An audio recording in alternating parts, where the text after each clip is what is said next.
Before we begin, a quick and important disclaimer. The information presented in this video is strictly for educational and entertainment purposes only. It does not constitute formal legal, financial, tax, or investment advice. The intersection of family law, divorce proceedings, and federal retirement regulations, specifically regarding 401k accounts and qualified domestic relations orders, is incredibly complex and constantly evolving. Every individual's financial and marital situation is uniquely different, governed by a nuanced combination of state-specific community property or equitable distribution laws, alongside overarching federal mandates. Any historical trends, case studies, or potential outcomes discussed here are not indicative of future results or personal guarantees. You must conduct your own thorough due diligence. If you are currently navigating a divorce or contemplating how your retirement assets might be affected by marital dissolution, it is absolutely critical that you seek counsel from licensed professionals, including a family law attorney, a certified public accountant, and a fiduciary financial advisor who fully understand the jurisdictional intricacies of your specific circumstances. Imagine working 40 grueling years. You have commuted through blizzards, sacrificed family vacations, and meticulously funneled every spare dollar into your company 401k plan. You are staring at a balance of $1.2 million. It is your safety net, your legacy, and your absolute ticket to a peaceful retirement. Then the marriage falls apart. You think you will simply split the assets down the middle, take your $600,000, and move on with your life to start fresh. But you are wrong. In a matter of weeks, due to a single administrative oversight, a misunderstood tax code, and a missing federal document, that hard-earned nest egg does not just get cut in half. It gets decimated by early withdrawal penalties, immediate mandatory federal tax withholdings, and crippling legal fees, leaving you with a fraction of what you spent a lifetime building. This is not a rare nightmare scenario. This is the reality for thousands of Americans every single year. Right now, there is a silent wealth transfer happening across the United States, buried deep within the fine print of divorce decrees. While most couples fight tooth and nail over who gets to keep the primary residence or the family cars, they completely mishandle what is often the single largest financial asset in the entire marriage: the 401k retirement account. The shocking truth is that the rules governing how these accounts are divided were not designed for the modern era. They are a patchwork of legislative band-aids spanning decades, creating legal traps that the average American has absolutely no idea how to navigate until it is far too late. By the time the judge's gavel falls, the financial damage is already irreversible. We are going to expose the hidden tax bombs, the bureaucratic red tape, and the fatal legal loopholes that systematically drain wealth during a divorce. In this deep dive masterclass, we are going to solve the ultimate retirement survival puzzle for the American public. If you are married, going through a separation, or planning for a future that might include protecting your assets, understanding the century of change surrounding retirement accounts and marital dissolution is not just helpful, it is financially vital. We will dissect the exact historical trends, the legislative milestones, and the modern-day mechanisms that dictate who gets what, when, and how. We will break down the precise step-by-step reality of dividing a 401k without triggering catastrophic tax liabilities. To truly comprehend the immense financial danger you face today, we must first look at how we arrived at this precarious intersection of family law and corporate finance. A century ago, the concept of dividing a retirement account in a divorce was virtually non-existent. In the early 20th century, the American retirement system, for the lucky few who had one, was entirely dependent on company pensions, also known as defined benefit plans. You worked for a single corporation for 30 years, and in return they provided you with a monthly stipend until the day you died.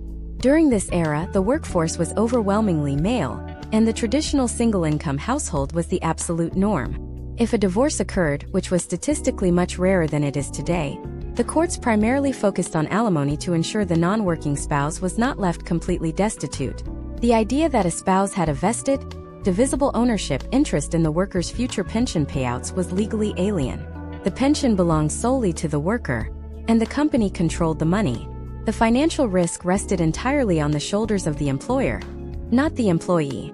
But the American economic landscape underwent a seismic transformation. As we moved through the mid-20th century, dual-income households became increasingly common. The divorce rate began to climb steadily, radically altering the social fabric and exposing the severe inadequacies of family law. Spouses, primarily women who had dedicated decades to managing the household and raising children, while their partners advanced in the corporate world, were walking away from long-term marriages with absolutely nothing to show for their indirect contributions to the family's overall financial stability. The breaking point arrived in the 1970s and 1980s, an era that completely rewrote the rules of financial engagement. In 1974, the federal government enacted the Employee Retirement Income Security Act, widely known as ERISA. This monumental piece of legislation was designed to protect the retirement assets of American workers from corporate mismanagement, fraud, and bankruptcy. It established strict minimum standards for pension plans in private industry. However, ERISA inadvertently created a massive legal wall. It included a strict anti-alienation provision, which explicitly stated that a worker's retirement benefits could not be assigned or alienated. In plain terms, it meant creditors could not touch your pension. But state divorce courts suddenly found themselves paralyzed. Judges attempting to divide marital assets fairly were being told that federal law prohibited them from transferring a portion of a worker's pension to the ex-spouse. It was a jurisdictional collision of catastrophic proportions. It took a full 10 years for the federal government to fix this profound inequity. In 1984, the Retirement Equity Act was passed, creating an essential, yet deeply misunderstood, legal instrument, the Qualified Domestic Relations Order, or QDRO. The QDRO was the skeleton key that finally allowed state family courts to bypass the ERISA anti-alienation wall. It gave an alternate payee, typically the ex-spouse, the legal right to receive a designated portion of the account owner's retirement benefits. But just as the legal system caught up to the reality of pensions, the financial industry pulled the rug out from under the American worker. The 1980s witnessed the explosive rise of the 401k defined contribution plan. Corporations rushed to freeze their expensive, risk-heavy pension programs, aggressively shifting the entire burden of retirement saving, investment risk, and market volatility directly onto the individual employee.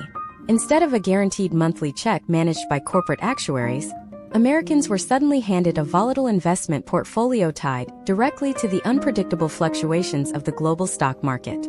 This monumental shift changed the nature of divorce permanently. Today, when a couple sits across from a mediator or battles in a courtroom, they are no longer arguing over a future stream of monthly income. They are staring at a massive, liquid, yet legally locked pile of tax-deferred cash. The 401k has become the primary battleground of the modern divorce settlement. And this is where the system routinely destroys the unprepared. The process of securing a QDRO is an agonizing, multi-step bureaucratic marathon that often drags on for months or even years after the actual divorce decree is finalized. You cannot simply hand a judge's order to your employer's human resources department and expect a check. The QDRO must be drafted by specialized legal counsel, approved by the opposing party, signed by the state judge, and then, crucially, accepted by the specific plan administrator of the 401k provider. Every single corporate plan has its own unique labyrinth of rules, proprietary templates, and specific language requirements.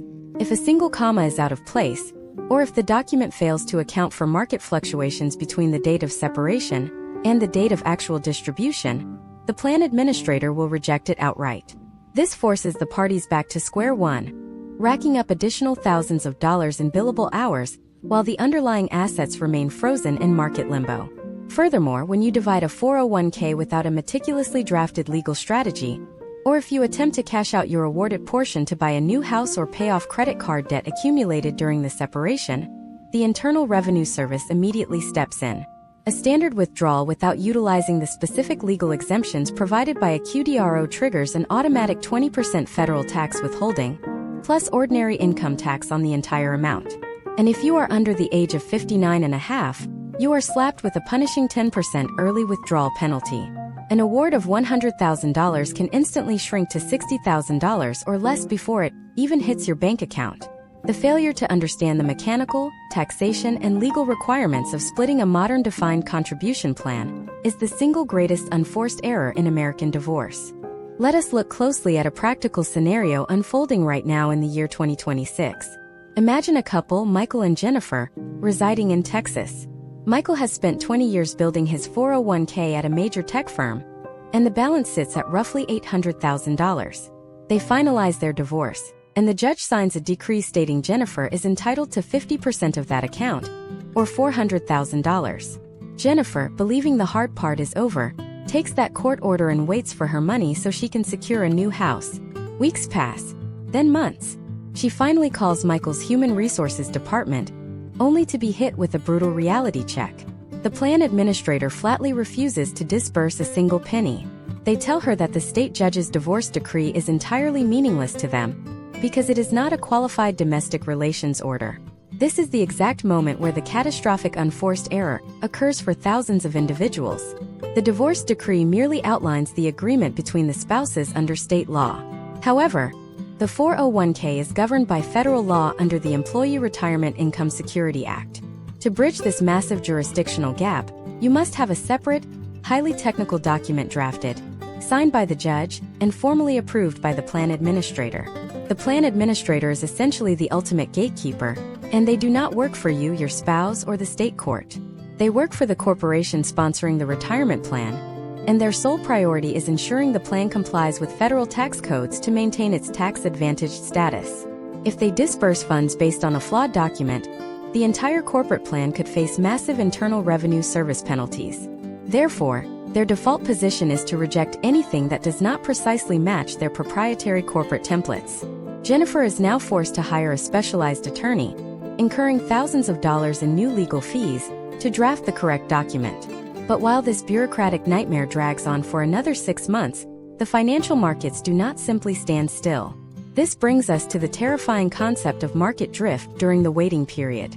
Let us imagine that during those 6 months of document revisions and administrative delays, the stock market experiences a severe correction. Michael's 401k portfolio, originally valued at $800,000 on the date of their divorce, plummets by 20%. The account is now worth $640,000.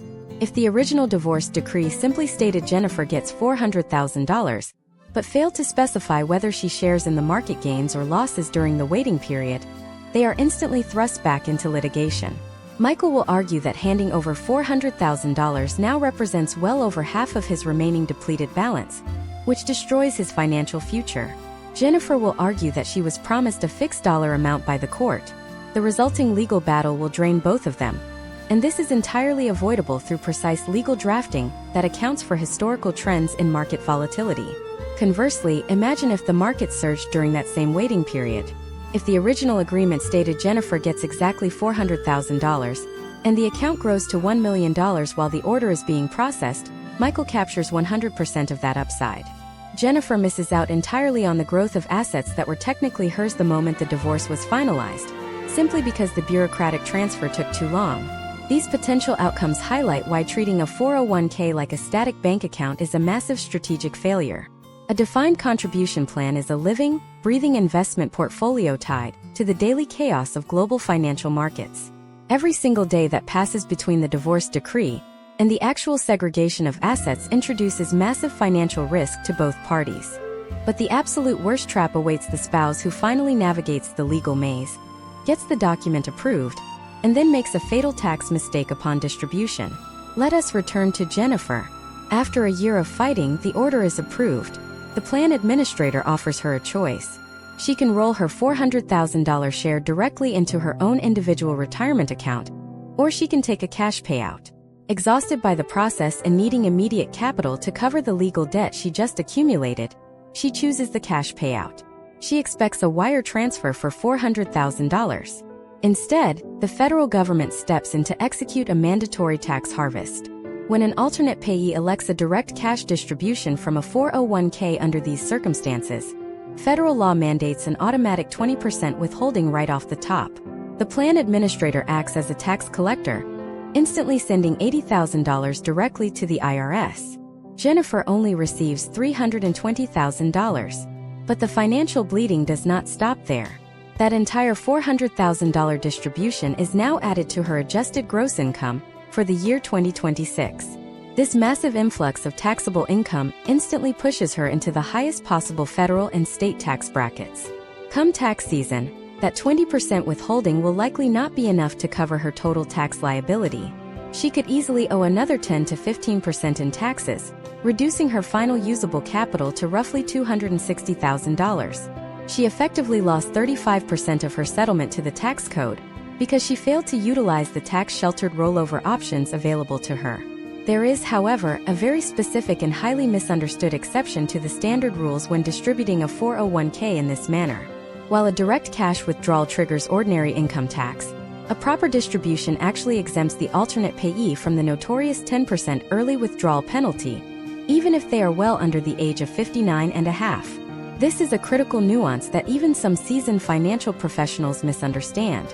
If Jennifer rolls the money into an IRA first, and then withdraws it from the IRA to pay her bills, she triggers the 10% penalty because the exemption only applies to distributions directly from the corporate 401k plan. One wrong administrative move, checking the wrong box on a distribution form, transforms a penalty-free liquidity event into a financial disaster.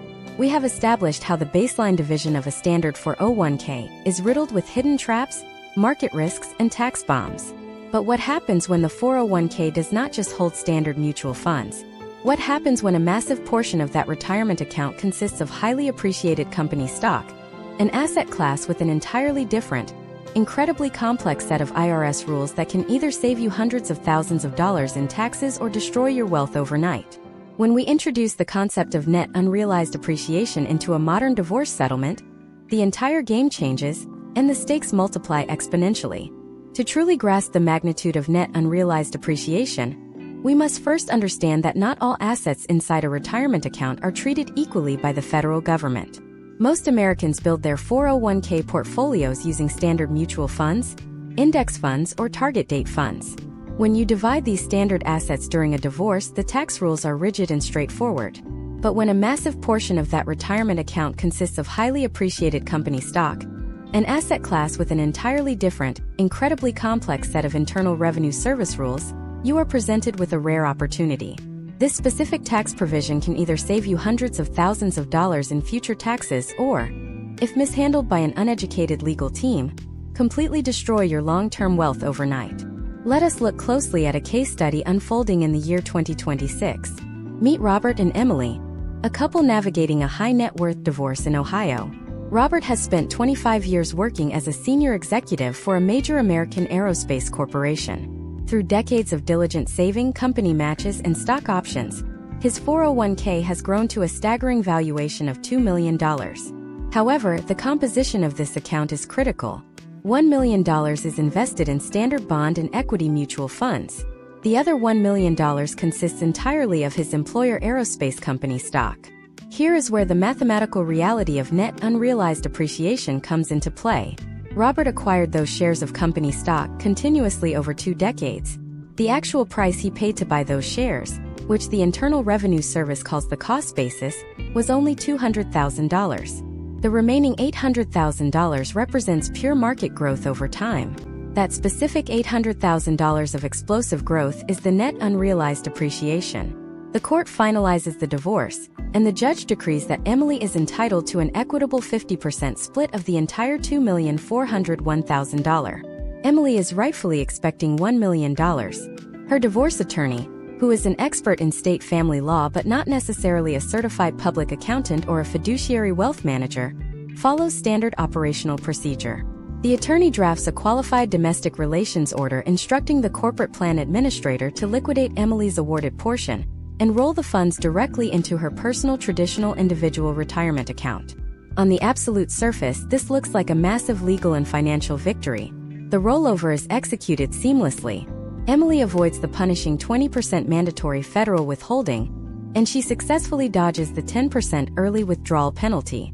Her traditional IRA now shows a balance of $1 million. But beneath the surface, Emily and her legal team have just committed a catastrophic financial error. By instructing the plan administrator to liquidate that company stock or roll it over into an IRA, Emily has permanently and irreversibly forfeited the net unrealized appreciation tax loophole.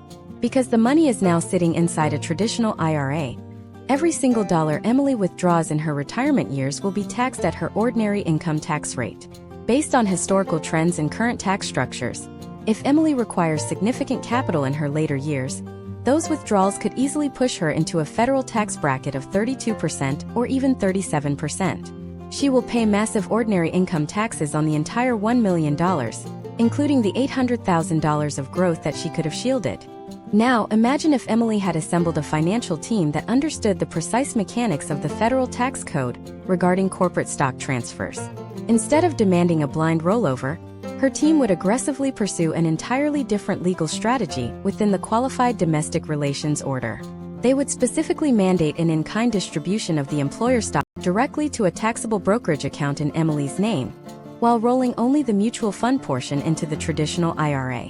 Under the highly specific rules governing net unrealized appreciation, this strategic separation changes everything. When the company stock is transferred in kind to her taxable brokerage account, Emily triggers an immediate tax event, but only on her portion of the original cost basis.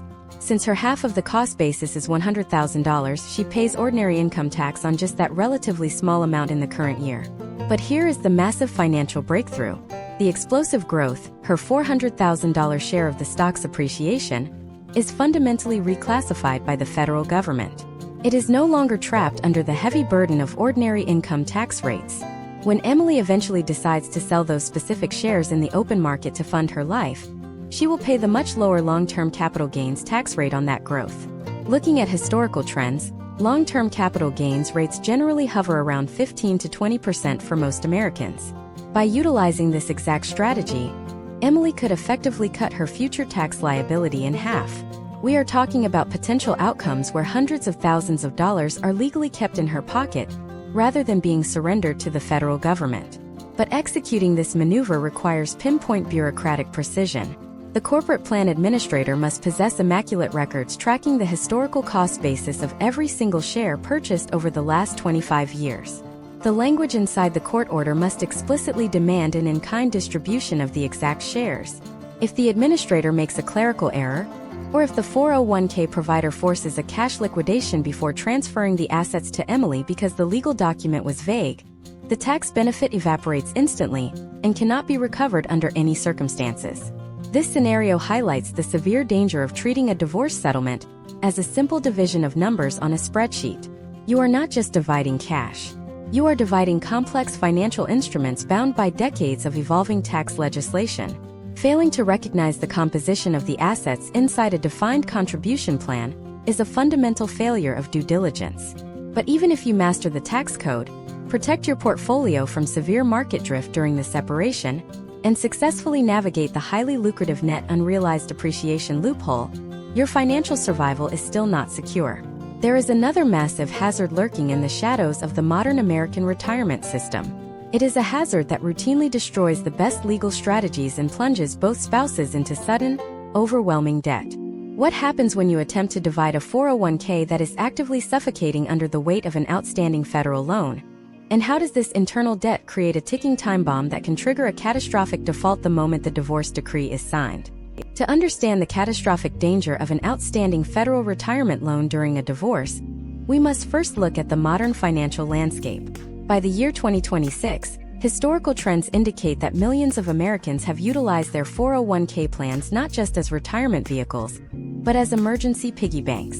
The Internal Revenue Service allows plan participants to borrow up to $50,000, or half of their vested account balance, whichever is less. On the surface, borrowing from yourself seems incredibly financially prudent. You are paying the interest back into your own account rather than surrendering it to a commercial bank. Couples routinely use these loans to fund home renovations, consolidate high-interest credit card debt, or cover unexpected medical emergencies.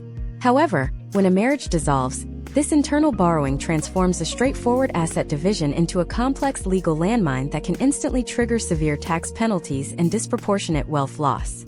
The fundamental problem lies in the illusion of the monthly statement balance. Imagine you are reviewing a 401k statement during the initial discovery phase of a divorce. The top line clearly states the total portfolio value is exactly $500,000. However, buried in the secondary pages is a line item indicating an outstanding loan of $50,000. The actual liquid, investable assets within the account only total $450,000. The remaining $50,000 is essentially a promissory note, a legally binding pledge that the employee spouse will pay the money back over time through automatic payroll deductions. When the state court judge mandates an equitable 50% split of the retirement account, a massive mathematical and legal conflict erupts over how to handle that phantom $50,000. Let us examine a case study involving a couple named David and Sarah, navigating a contentious divorce in Florida. 5 years ago, while happily married, they agreed that David would take a $50,000 loan from his corporate 401k to finance a massive remodel of their marital home. That remodel significantly increased the property value of the house.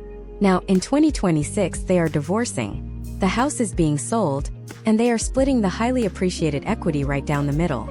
Sarah gets half the profits from the home sale. Next, they turn their attention to David's 401k, which shows a gross statement balance of $500,000. Sarah demands her 50% share, expecting a transfer of $250,000. If David's legal team is inexperienced with federal retirement law, he is about to suffer a brutal financial phenomenon known as the double dip. State family courts often view the 401k loan as a marital debt because the funds were used to improve a marital asset. However, federal law under the Employee Retirement Income Security Act operates on an entirely different wavelength. The corporate plan administrator does not care about the house, the remodel, or the state divorce decree. In the eyes of the plan administrator, David is the sole employee, the sole participant, and therefore the sole debtor. The debt cannot be transferred to Sarah under any circumstances. If the qualified domestic relations order is drafted poorly and simply awards Sarah 50% of the gross account balance, she will walk away with $250,000 of actual unencumbered liquid assets. David will be left with $200,000 of liquid assets, plus the $50,000 debt that he must continue to pay out of his post-divorce paycheck. Sarah effectively received half of the house equity created by the loan, and then received half of the gross 401k balance without taking any responsibility for the debt that funded the house. David pays for the kitchen twice. To prevent this devastating outcome, the legal language within the Qualified Domestic Relations Order must be surgically precise. The document must explicitly state whether the alternate payee's award is to be calculated based on the account balance including the outstanding loan, or excluding the outstanding loan. By strategically drafting the order to exclude the loan balance, the liquid pool of assets is reduced to $450,000 before the division occurs. Sarah would then receive $225,000, leaving David with a mathematically fair distribution that accounts for his ongoing legal obligation to repay the promissory note. But resolving the mathematical division is only the first hurdle. The true ticking time bomb involves the mechanics of loan repayment during periods of extreme personal volatility. Divorce inherently causes immense life disruption. People move, they restructure their budgets, and frequently, they change jobs to accommodate new custody arrangements or to simply start fresh. Herein lies the fatal trap. Most standard corporate 401k plans have a rigid policy regarding active loans. If the employee leaves the company, is laid off, or terminates their employment for any reason, the entire outstanding balance of the 401k loan becomes immediately due and payable in full, often within a short window of 30 to 60 days. Let us return to David. Exhausted by the divorce, he decides to resign from his high-stress corporate job and take a lower-paying position closer to his children. He suddenly receives a notice from his former employer, demanding the immediate repayment of the $40,000 still owed on the loan. Because his liquid savings were wiped out during the divorce settlement, he cannot write the check. He defaults. When a 401k loan defaults, it triggers a catastrophic tax event known as a deemed distribution. The Internal Revenue Service instantly treats that unpaid $40,000 loan as ordinary income for the current tax year. David will receive a 1099 or tax form, adding $40,000 of phantom income to his annual earnings. He never actually received a check for $40,000 that year, but the federal government taxes him exactly as if he did. This phantom income pushes him into a higher tax bracket. Furthermore, because David is under the age of 59 and a half, the IRS applies an additional 10% early withdrawal penalty on the entire amount. A simple job change immediately following a divorce has suddenly generated a massive, unexpected federal tax bill, plunging David into crippling post-divorce debt. This potential outcome demonstrates why understanding the structural fragility of retirement loans is absolutely vital before finalizing any property settlement agreement. You must map out every single potential contingency regarding outstanding corporate debt before the judge signs the final paperwork. But even if you master the division of assets, successfully navigate the net unrealized appreciation loophole, and perfectly neutralize the threat of a defaulted federal retirement loan, your financial safety is still completely vulnerable to one final, devastating oversight. You can execute the perfect legal strategy, secure your money in a separate account, and walk away feeling completely protected. But what happens years later when the original employee's spouse unexpectedly passes away, and the surviving current spouse discovers that the entire remaining fortune is legally bound to be handed directly back to the ex-spouse because of a single, forgotten piece of paper sitting in a human resources filing cabinet? This seemingly impossible scenario is not a rare anomaly, but rather a devastating feature built directly into the framework of federal retirement law. To comprehend how a divorced spouse can legally intercept the generational wealth intended for a new family, we must examine the absolute, unyielding supremacy of the beneficiary designation form. When you open a 401k or any defined contribution plan governed by the Employee Retirement Income Security Act, the plan administrator requires you to name a primary beneficiary. This is the individual who will inherit the total account balance in the event of your death. For married couples, federal law mandates that the spouse must be the primary beneficiary, unless they legally consent in writing to allow someone else to be named. During a marriage, this system works perfectly to protect the surviving spouse. However, when the marriage ends, this identical system transforms into a highly destructive legal weapon, if not immediately and manually disarmed by the account owner. The fatal trap lies in the legal hierarchy of documents. Most Americans fundamentally believe that a state court divorce decree, signed by a judge, which explicitly outlines the division of all property and severs all financial ties between two people, is the ultimate legal authority. Furthermore, they believe that a last will and testament drafted years after the divorce will naturally dictate where their assets go upon their passing. In the realm of federal corporate retirement plans, both of those assumptions are completely, disastrously false. Under federal law, the corporate plan administrator is legally obligated to distribute the funds strictly according to the specific beneficiary designation form they have on file at the exact moment of the employee's death. They are strictly prohibited from looking at outside documents, evaluating state divorce decrees, or reading a last will and testament. This creates a terrifying blind spot where state family law and federal corporate finance law completely ignore each other. Let us examine a highly common case study taking place right now in the year 2026. Consider a man named Thomas, living in Illinois. 10 years ago, Thomas went through a grueling, highly contested divorce with his first wife, Jessica. During the settlement, Thomas agreed to give Jessica the primary marital home and a large sum of cash in exchange for keeping his entire 401k intact. The state divorce decree featured an ironclad waiver. It explicitly stated that Jessica forever waived any and all current or future rights, title, or interest in Thomas's retirement accounts. Thomas walked away from the divorce court feeling completely secure, knowing his retirement was legally protected. 5 years later, Thomas rebuilds his life. He marries a woman named Amanda, and they have a young child together. Thomas continues to aggressively fund his 401k, building the balance to $1.5 million. He updates his last will and testament, leaving every single asset he owns to Amanda and their child. Then, Thomas suddenly passes away from an unexpected medical emergency. Amanda, dealing with immense grief, begins the process of organizing his estate. She contacts Thomas's corporate human resources department to claim the $1.5,401,000, relying on the money to pay off their mortgage and secure her child's future. But when the plan administrator opens Thomas's file, they discover a catastrophic oversight. 20 years ago, when Thomas first opened the account during his first marriage, he named Jessica as his primary beneficiary. After the divorce, despite spending tens of thousands of dollars on family law attorneys to secure the waiver in his divorce decree, Thomas never actually logged into his corporate retirement portal to update the digital beneficiary form. He never officially removed Jessica's name from the company's internal system. The potential outcomes in this scenario are absolutely brutal for the surviving family. The plan administrator looks solely at the beneficiary form on file. They see Jessica's name. They are legally bound by federal regulations to disburse the entire $1.5 million balance directly to the ex-wife.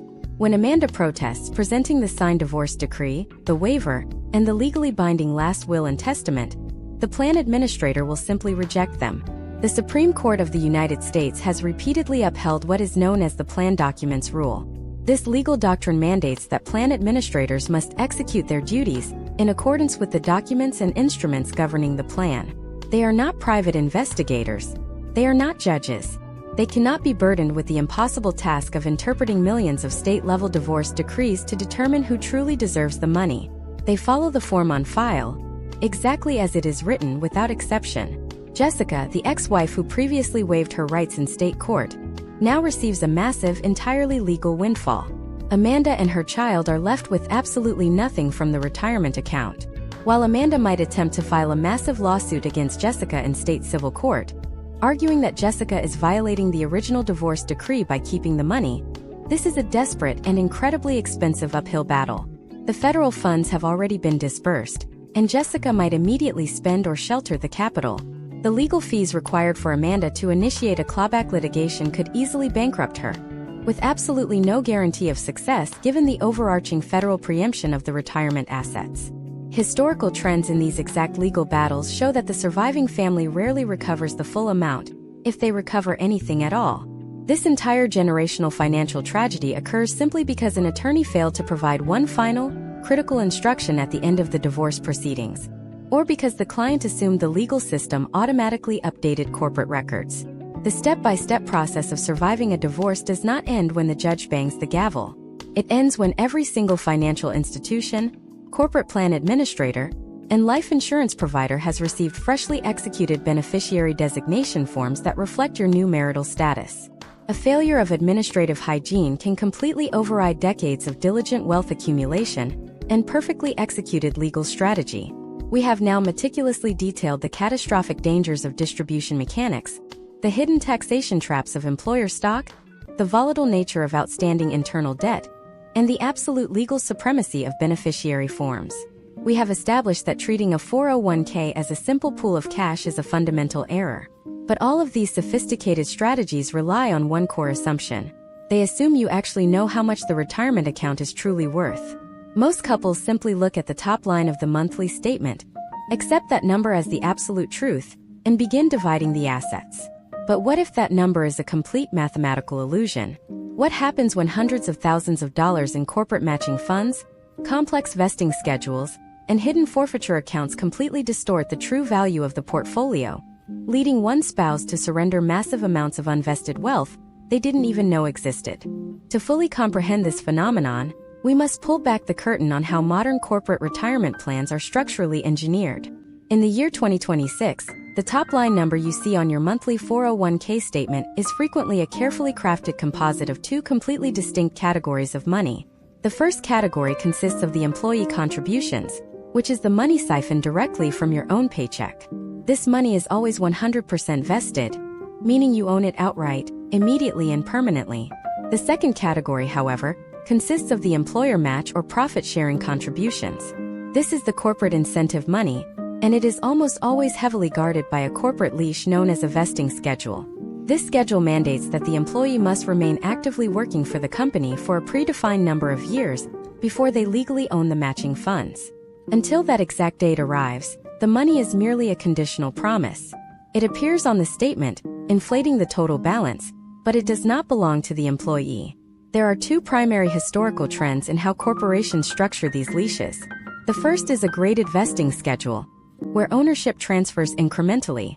For example, the employee might gain 20% ownership of the matching funds each year over a 5-year period. The second and far more dangerous scenario during a divorce is the cliff vesting schedule. In this model, the employee owns absolutely 0% of the employer match for multiple years, and then suddenly on a specific anniversary date, they instantly become 100% vested. These mechanisms are brilliant for corporate talent retention, but when injected into the volatile arena of a modern divorce, they create a catastrophic valuation illusion. Let us carefully examine a high-stakes case study unfolding in New York right now in 2026. Imagine a couple, William and Olivia. William is a highly compensated executive at a multinational logistics firm. During the financial discovery phase of their divorce, William provides his latest 401k statement. The document clearly displays a total portfolio value of $1.2 million. The state judge, aiming for an equitable distribution, rules that Olivia is entitled to 50% of the total account, amounting to $600,000. Olivia and her legal team celebrate, believing they have secured a massive portion of her financial future. However, they completely failed to scrutinize the underlying vesting mechanics. The reality of William's account is a structural nightmare. Over the years, William personally contributed $800,000 from his salary. The logistics firm contributed a massive $400,000 in profit-sharing matches. But William is currently operating under a strict 5-year cliff vesting schedule, and he is only in year 4 of his employment. This means the entire $400,000 corporate match is completely unvested. It is ghost money. William's actual, legally vested balance is only $800,000. When Olivia's attorney drafts the qualified domestic relations order instructing the plan administrator to transfer $600,000 to Olivia, the plan administrator will immediately reject the document. Federal law strictly prohibits a corporate retirement plan from distributing unvested funds to anyone, including a divorced spouse. The money simply cannot be moved. This rejection forces William and Olivia back into aggressive litigation. Olivia will argue that the judge awarded her $600,000, and if the 401k cannot pay it, William must liquidate his other assets, perhaps selling his share of the marital home or draining his private savings, to make her whole. William will argue that he is being forced to surrender real, liquid cash today based on the theoretical value of unvested funds he might never actually receive. This brings us to the terrifying reality of the hidden corporate forfeiture account. Let us imagine a potential outcome where the judge decides to solve the problem by awarding Olivia half of the currently vested money, plus half of the unvested money, payable only if and when it finally vests next year. Olivia agrees to this delayed gratification, but she has just unknowingly tied her financial security to William's ongoing career stability. What happens if William is laid off due to corporate downsizing just 1 month before the 5-year cliff anniversary? What if he decides the stress of the divorce is too much, resigns from his executive position, and takes a lower-paying job across the country? Or what if he is terminated for cause? If any of those scenarios occur, the entire $400,000 employer match is instantly reabsorbed by the corporation into a hidden forfeiture account. It ceases to exist in William's portfolio. Because the asset vanished before the vesting date, William receives nothing, and by extension, Olivia receives absolutely nothing from that portion of the settlement. She cannot sue William for the missing money because the failure to vest was an inherent risk attached to the asset itself. She absorbed massive risk without understanding the fundamental terms of engagement. To prevent this financial tragedy, sophisticated legal teams rely on complex mathematical strategies to determine the present-day value of future unvested assets. One heavily utilized method is the time rule formula, often referred to in legal circles as a coverture fraction. This step-by-step calculation attempts to fairly divide the asset based on the precise amount of time the couple was married while the employee was actively earning the retirement benefits. The numerator of the fraction represents the total number of months the couple was married during William's participation in the corporate plan. The denominator represents the total number of months William must work to reach full vesting. The resulting percentage is then applied to the unvested balance to determine the marital portion.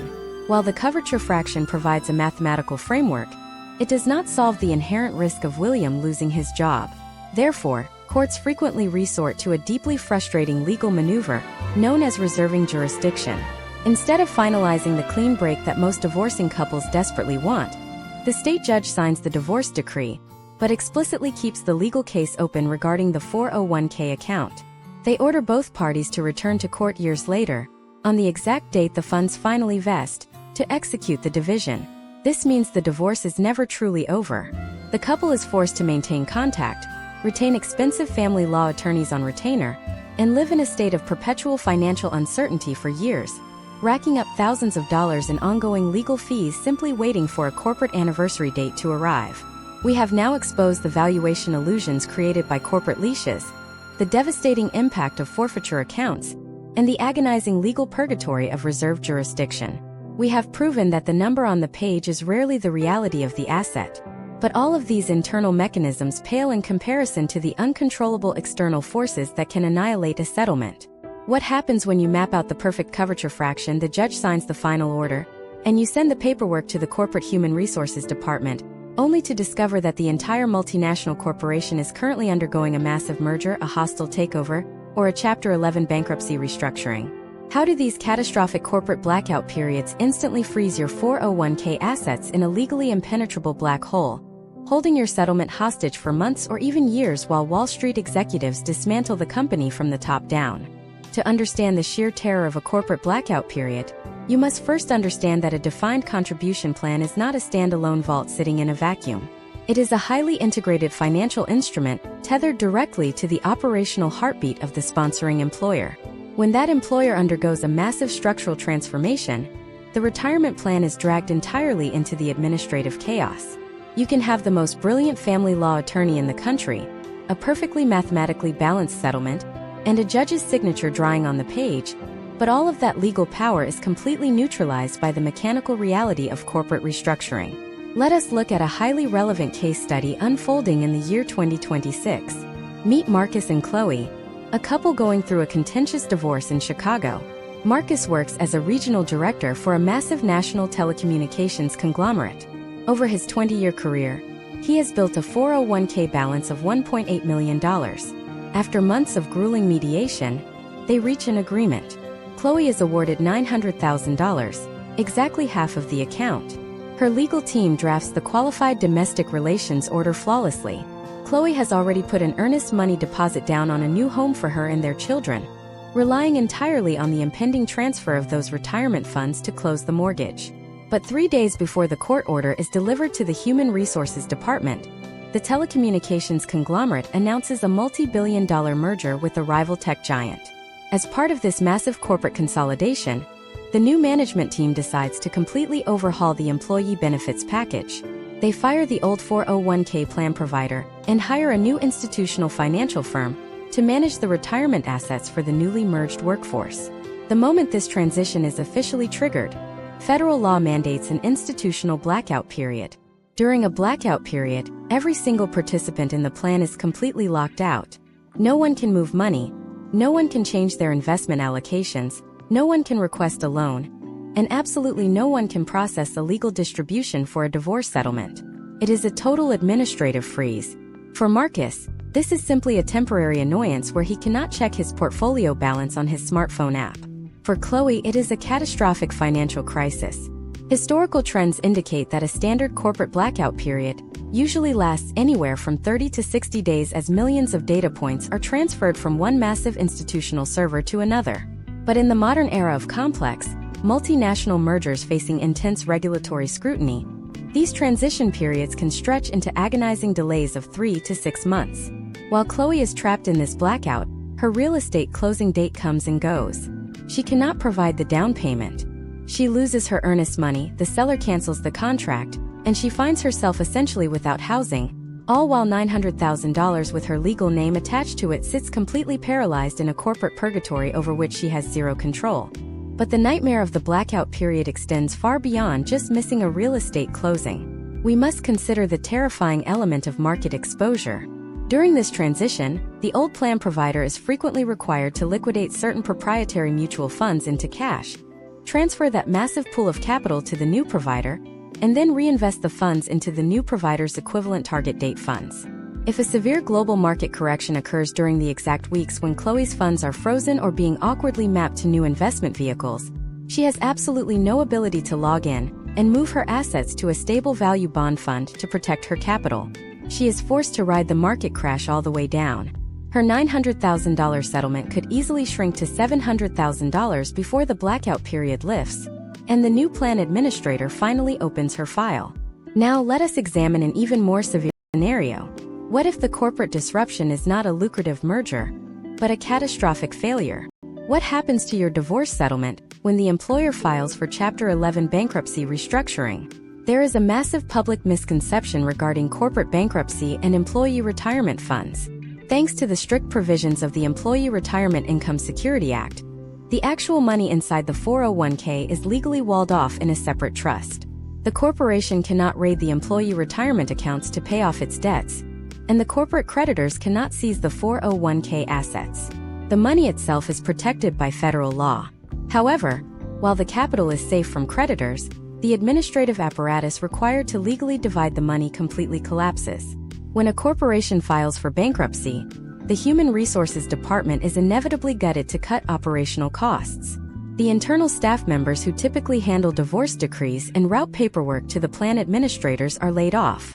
The federal bankruptcy court steps in and appoints a trustee to oversee the incredibly complex restructuring process. Suddenly, Chloe's state court divorce decree, and her perfectly drafted federal transfer order must be submitted to a skeleton crew of outsourced administrators or bankruptcy lawyers who have absolutely no incentive to prioritize her paperwork. In a bankruptcy scenario, your divorce settlement file goes straight to the bottom of a stack containing thousands of pressing creditor claims, union negotiations, and vendor disputes. The sheer bureaucratic friction of trying to extract money from a bankrupt entity can trap a divorcing spouse in legal limbo for years. Every time Chloe's attorney attempts to contact the company, they are met with automated messages or instructed to file an inquiry with the bankruptcy court, racking up hundreds of dollars in hourly legal fees for every single email sent into the void.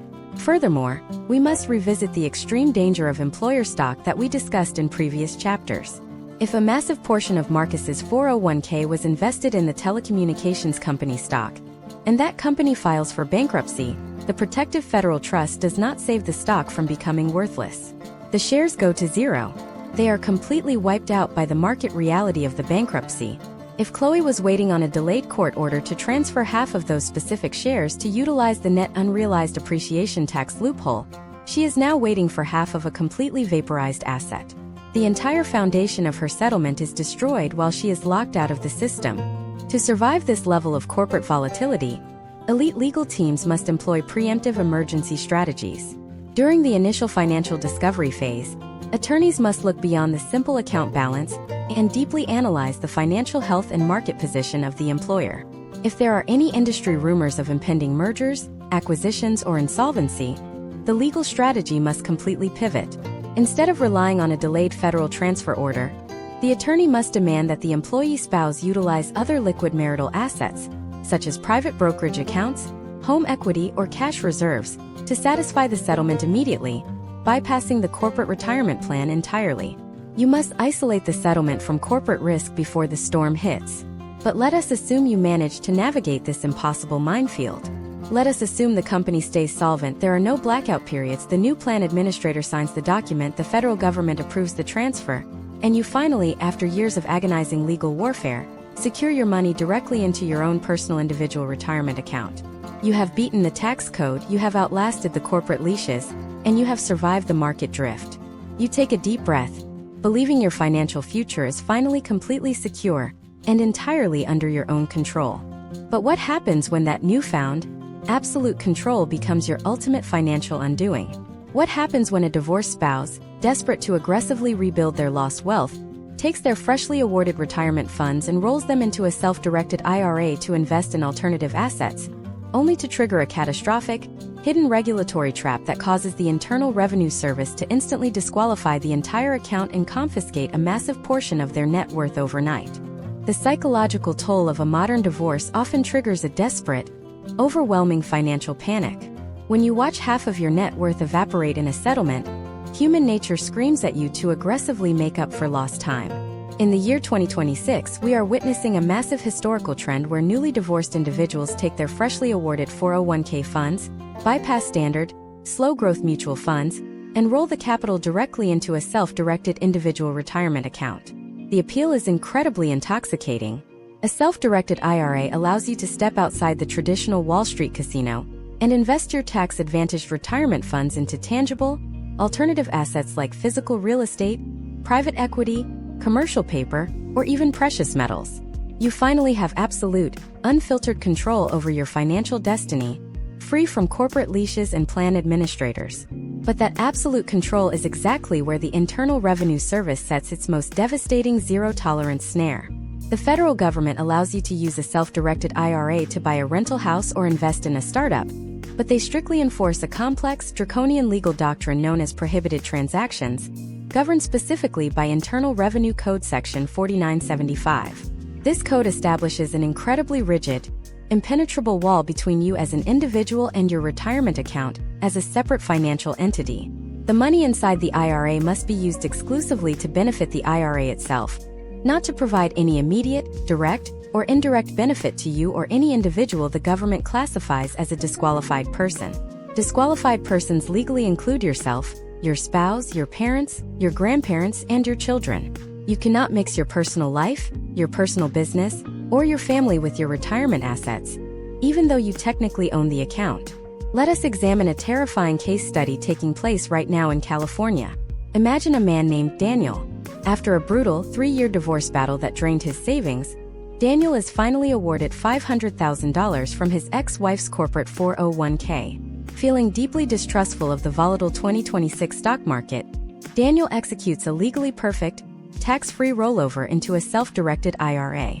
He decides to use the $500,000 to purchase a multi-family duplex in an up-and-coming neighborhood, intending to generate consistent, tax-deferred rental income to quickly rebuild his shattered retirement plan. Daniel finds the perfect property. His self-directed IRA legally buys the duplex. The deed is titled precisely in the name of the IRA, not Daniel's personal name. Everything is structurally and legally sound on paper, but the property needs a slight cosmetic update before he can secure high-paying tenants.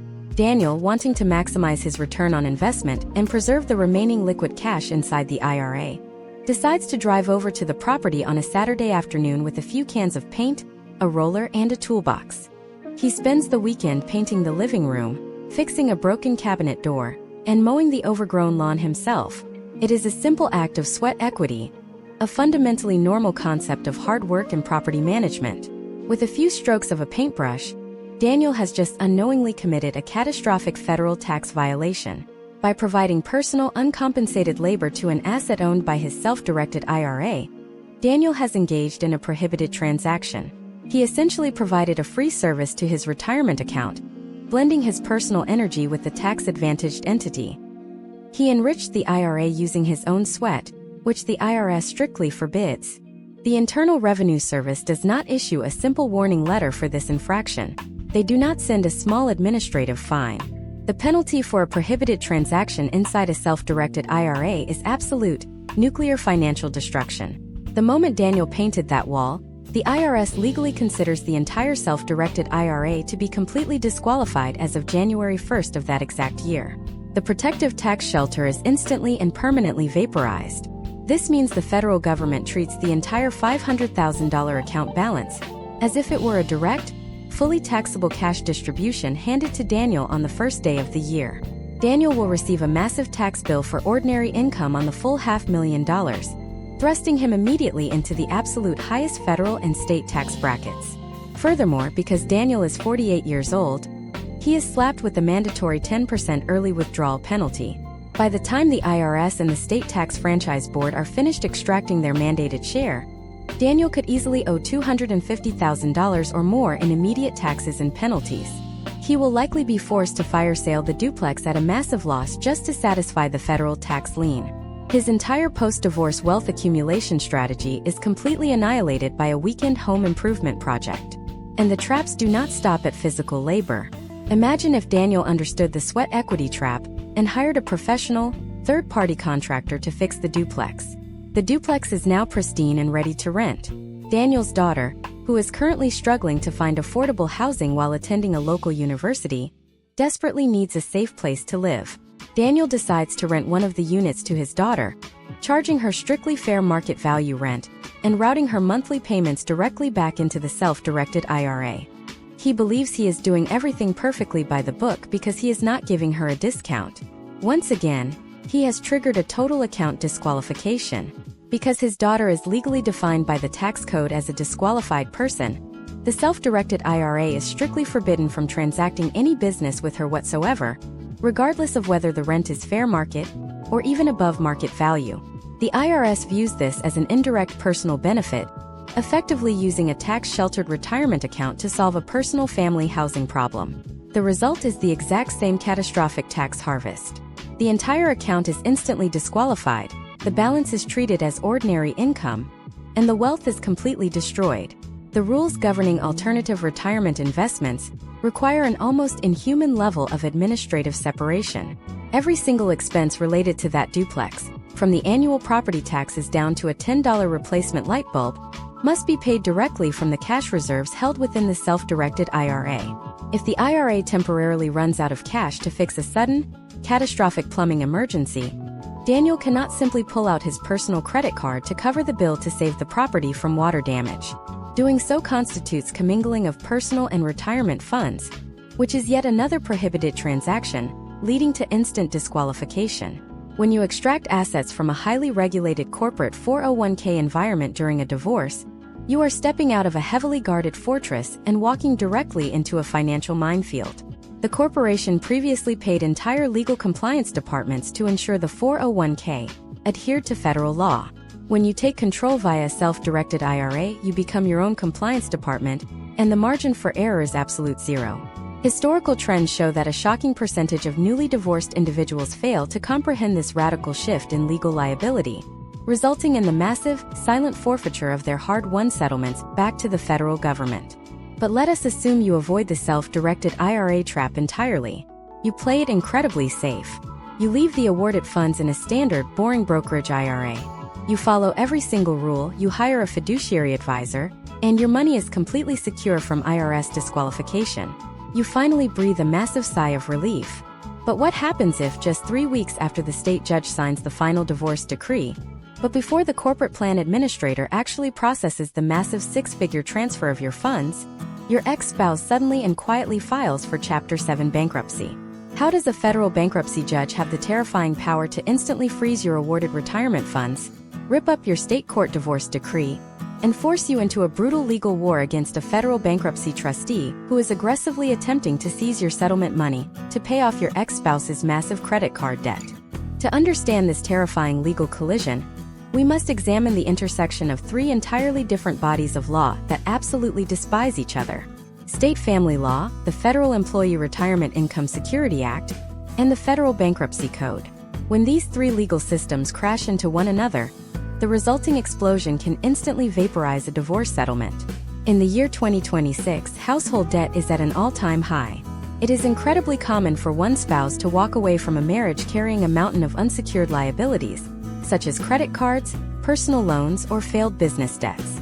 If that spouse realizes they cannot possibly pay those debts after surrendering half of their assets in the divorce, their immediate survival instinct is to file for Chapter 7 bankruptcy protection. Let us look at a deeply complex case study taking place right now in Florida. Meet Sarah and John.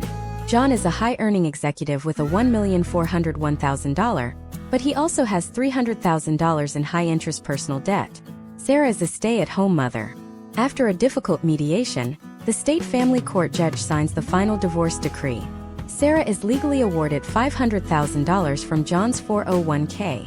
Her attorney successfully drafts the qualified domestic relations order, gets the state judge to sign it, and drops it in the mail to John's corporate plan administrator. Sarah assumes she is completely safe. She believes the money is hers. But exactly 3 weeks later, before the corporate human resources department actually processes the paperwork and moves the funds, John files for Chapter 7 bankruptcy. This single legal maneuver triggers an absolute, impenetrable federal shield known as the automatic stay. The automatic stay immediately halts all collections, all foreclosures, and critically, all transfers of the debtor's property. Suddenly, a federal bankruptcy trustee is appointed to John's case. The trustee has one absolute mandate under federal law, which is to locate, seize, and liquidate any available assets to pay back John's furious creditors. The federal bankruptcy trustee looks at John's financial profile. They see the $1,401,000. Generally, federally protected retirement accounts are exempt from bankruptcy seizure. However, the trustee also sees the pending qualified domestic relations order sitting on the corporate administrator's desk, waiting to transfer $500,000 to Sarah. The trustee aggressively challenges the transfer. The trustee's legal argument is fundamentally terrifying. They argue that because the corporate plan administrator has not yet formally executed the split, the entire $1 million technically still belongs to John. And if John is shedding his massive marital debts through bankruptcy, the trustee argues that Sarah should not be allowed to simply walk away with $500,000 of liquid wealth, while the creditors receive nothing. Sarah is now trapped in a jurisdictional nightmare. She is no longer just fighting her ex-husband in a familiar state family court. She has been forcefully dragged into a highly complex, incredibly expensive federal bankruptcy court. She is forced into a brutal legal war against a federally appointed trustee who possesses immense investigative and prosecutorial power. Her family law attorney is completely out of their depth, requiring Sarah to immediately retain a specialized federal bankruptcy litigator. She must pay $10,000 in new retainer fees just to defend the settlement she already won. The legal battle hinges on the precise moment of ownership transfer. Sarah's new federal litigator must aggressively argue the concept of a constructive trust and separate property interest. They must prove to the federal bankruptcy judge that the very second the state family court judge signed the qualified domestic relations order, Sarah's $500,000 share instantly became her sole and separate property, regardless of whether the corporate plan administrator had completed the mechanical transfer of the funds.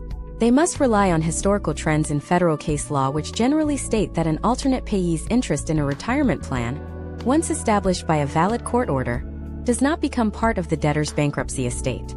But establishing this legal truth takes time. It requires depositions, evidentiary hearings, and massive legal briefs. For 8 agonizing months, Sarah's $500,000 settlement is completely frozen under the federal automatic stay. She cannot access a single penny to secure housing, pay her children's tuition, or cover her mounting living expenses. She is forced to take on massive high-interest credit card debt just to survive the waiting period.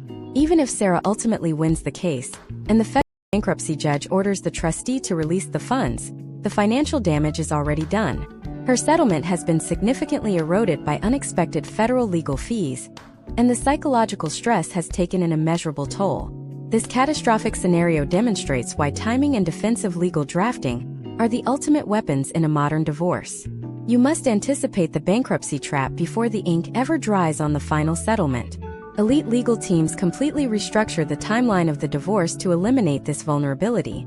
Instead of signing the final divorce decree and then hoping the 401k transfer goes smoothly, they utilize a bifurcated legal process. They intentionally delay the official finalization of the divorce until the exact moment the corporate plan administrator confirms the funds have been successfully segregated and transferred into the non-employee spouse's exclusive control. Only when the money is safely locked inside Sarah's personal individual retirement account does the attorney allow the state judge to strike the gavel and finalize the legal separation. Furthermore, the settlement agreement itself must contain aggressive, preemptive bankruptcy indemnification clauses. This highly specific legal language dictates that if the employee spouse files for bankruptcy and attempts to discharge joint marital debts, thereby forcing the creditors to pursue the non-employee spouse, the non-employee spouse is automatically awarded a compensatory lien against any of the employee spouse's remaining non-exempt assets. You must mathematically punish the bankruptcy attempt before it ever happens to ensure compliance and protection of the awarded assets. We have spent this entire masterclass dissecting the mechanical failures, the tax bombs, the corporate leashes, the internal debt structures, the beneficiary overrides, and the bankruptcy traps that routinely destroy American wealth during a marital dissolution. We have provided the exact defensive blueprints required to extract your capital safely from the corporate fortress. You have legally secured your funds. You have avoided every single administrative landmine. You are holding your wealth in a perfectly tax-sheltered, compliant account. The money is finally yours, and the divorce is officially behind you. But your financial survival is still completely vulnerable to one final, overarching threat that supersedes state law, corporate policy, and even federal bankruptcy courts. What happens when you do everything perfectly right, but the United States federal government suddenly steps in to fundamentally rewrite the very foundation of the retirement tax code, implementing aggressive new legislation that drastically alters how your newly secured assets are taxed, distributed, and inherited in the coming decade? To understand the sheer magnitude of this legislative threat, we must examine the sweeping federal overhauls that have completely rewritten the rules of retirement wealth transfer in the United States. For decades, the ultimate defensive strategy after a brutal divorce was to secure your settlement, roll it into a traditional individual retirement account, live off the interest, and eventually pass the remaining massive balance down to your children. This strategy relied on a highly lucrative loophole in the federal tax code, known as the stretch provision. Under the old rules, if your child inherited your retirement account, they could stretch the mandatory tax distributions over their entire statistical life expectancy. This allowed the underlying investments to continue compounding tax-free for 50 or 60 years, creating massive, multi-generational wealth while keeping the annual tax burden virtually microscopic. But as we navigate the financial landscape of the year 2026, that century-old safety net has been completely eradicated by Congress. Through aggressive new legislation designed to accelerate tax revenue generation, the federal government has quietly abolished the stretch provision for almost all non-spouse beneficiaries. They replaced it with a draconian legislative mechanism known as the 10-year rule. This single change in the tax code has transformed the modern divorce settlement from a generational wealth vehicle into a ticking, highly volatile tax bomb for the next generation. Let us examine a highly detailed case study to illustrate the devastating financial reality of this new legislation. Meet Linda, a woman living in Pennsylvania. 5 years ago, Linda survived a financially exhausting divorce. Her legal team fought relentlessly to secure a $1.2 million settlement from her ex-husband's corporate 401k plan. She meticulously navigated the qualified domestic relations order process, avoided the corporate blackout periods, and successfully deposited the funds into her own traditional individual retirement account.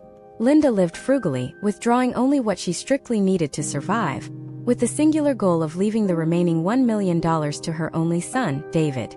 David is 35 years old, working as a successful senior software engineer, and is currently in his absolute peak earning years. When Linda unexpectedly passes away, David inherits the $1 million traditional IRA. Under the historical trends of the old tax code, David would have been required to take out perhaps $20,000 a year, resulting in a negligible tax impact. But under the brutal reality of the new 10-year rule, David is legally forced by the Internal Revenue Service to completely drain the entire $1 million account by December 31st of the 10th year following Linda's death. This creates a catastrophic forced distribution schedule. David must now withdraw roughly $100,000 every single year, or risk facing a crippling 50% federal excise tax penalty on whatever he fails to distribute. Because David is already earning a high salary in his software engineering career, this massive influx of phantom income instantly violently pushes him into the absolute highest federal tax bracket of 37%. Furthermore, living in a state with its own aggressive income tax policies, he is hit with an additional state tax burden. By the time the federal government and the state franchise board are finished harvesting the account, David could easily lose 40 to 45% of his mother's hard-fought divorce settlement, exclusively to taxes. The generational wealth Linda spent years agonizing over in family court is effectively confiscated by the new legislative tax code. But the federal traps do not stop at inheritance. The new legislation also completely redefined the mechanics of how the original divorced spouse must withdraw their own money while they are still alive. We must deeply analyze the shifting goalposts of required minimum distributions. Historically, the government forced you to start pulling money out of your tax-sheltered accounts at age 70 and a half. Recent legislative overhauls have pushed that age back to 73, and eventually to 75. On the surface, delaying these forced withdrawals sounds like a massive victory, allowing your divorce settlement to grow tax-deferred for several more years. However, for a divorced individual, this delay creates a highly dangerous, compressed tax bottleneck later in life. Consider the potential outcomes for Robert, a divorced man in Arizona who secured $800,000 in his settlement. Robert decides to utilize the new laws and delays taking any distributions until he reaches the new mandatory age of 75. During those years of delay, his investments perform exceptionally well, and his account balance doubles to $1.6 million. When he finally hits age 75, the IRS algorithm dictates his required minimum distribution based on that massive new balance. Robert is suddenly forced to withdraw roughly $65,000 a year, whether he needs the money to live on or not. This forced withdrawal triggers a terrifying domino effect across his entire financial ecosystem. First, the $65,000 is added to his adjusted gross income, immediately pushing his baseline tax bracket higher. Second, this sudden spike in income triggers a hidden penalty known as the income-related monthly adjustment amount. This is a stealth tax that instantly causes his Medicare Part B and Part D health insurance premiums to skyrocket by up to 300%. Third, the forced distribution pushes his total income over the federal threshold, causing up to 85% of his previously tax-free Social Security benefits to suddenly become fully taxable at his new, higher ordinary income rate. By delaying his distributions as the new law encouraged, Robert accidentally engineered a scenario where his health insurance costs multiplied, his Social Security was heavily taxed, and his overall net worth began to aggressively bleed out to the federal government. To survive this incredibly hostile legislative environment, elite financial and legal teams must completely abandon traditional, passive withdrawal strategies. In the immediate aftermath of a divorce, when an individual's income is typically at its absolute lowest due to the financial shock of the separation, you must aggressively utilize a maneuver known as the strategic Roth conversion ladder. Instead of leaving the awarded funds trapped inside a traditional, tax-deferred IRA waiting for the government to dictate the terms of distribution, you voluntarily shift calculated portions of the money into a Roth IRA.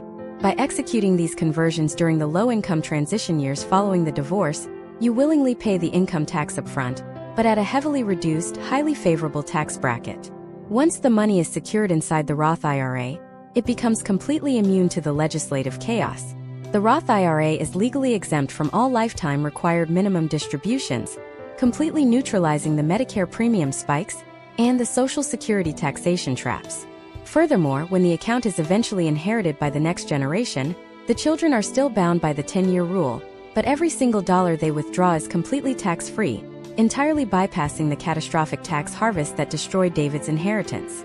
Navigating a 401k division in the modern era requires a level of multidisciplinary foresight that borders on the prophetic. You are not simply dividing a bank account. You are actively engaging in a high-stakes game of three-dimensional chess against corporate human resource departments, federal bankruptcy trustees, volatile global markets, and an aggressive congressional tax committee that is constantly rewriting the rules of the game while you are playing it. A failure to understand the profound depth of these intertwined systems will guarantee that your hard-earned wealth is systematically dismantled and redistributed long before you ever get the chance to enjoy your retirement. But even if you master the intricacies of the tax code, successfully execute the ultimate Roth conversion ladder, and completely bulletproof your settlement against every single federal and corporate threat we have discussed, there is a brand new, highly sophisticated digital threat emerging right now that renders all traditional legal strategies completely obsolete. What happens when the decentralized financial system intersects with marital assets, and your spouse manages to funnel millions of dollars of community property into untraceable offshore cryptocurrency cold wallets mere days before the divorce papers are served? How do forensic blockchain investigators hunt down this invisible wealth? And what are the exact legal mechanisms you must deploy to freeze a digital ledger before your entire financial future vanishes forever into the cryptosphere?